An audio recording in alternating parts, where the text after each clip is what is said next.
Saudi আরবে অনুষ্ঠিত পবিত্র কোরআন তেলাওয়াত ও কেরাত প্রতিযোগিতায় বিশ্বের ৭৮টি দেশের মধ্যে প্রথম স্থান অর্জনকারী ও টেলিভিশন ভিত্তিক ইসলামী রিয়েলিটি পিএইচপি কোরআনের আলো জাতীয় হিফজুল কোরআন প্রতিযোগিতা ২০১৮-তে দ্বিতীয় স্থান অর্জনকারী লোহাগাড়া উপজেলার বড়হাতিয়া ইউনিয়নের মালপুকুরিয়া এলাকার গর্বিত পিতামাতা জয়নাল আবেদীন ও সহিনা বেগমের সন্তান গারাঙ্গিয়া রঙ্গিপাড়া হেফজখানার মেধাবী ছাত্র হাফেজ মোহাম্মদ তারেক মনোয়ার ও জাতীয় পর্যায়ে স্বীকৃতিপ্রাপ্ত সম্মানিত ওস্তাদের বিশালগণ সংবর্ধনায় সংবর্ধিত করেছে লোহাগড়ার সর্বস্তরের জনসাধারণ।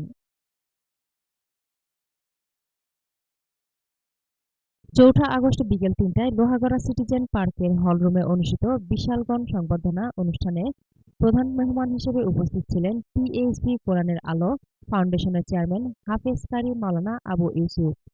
অনুষ্ঠানের আয়োজক মোহাম্মদ তাওহিদুল ইসলাম খান ও মোহাম্মদ রুবেলের পরিচালনায় প্রধান বক্তা হিসেবে উপস্থিত ছিলেন লোহাগড়া উপজেলা নির্বাহী অফিসার মোহাম্মদ আবু আসলাম।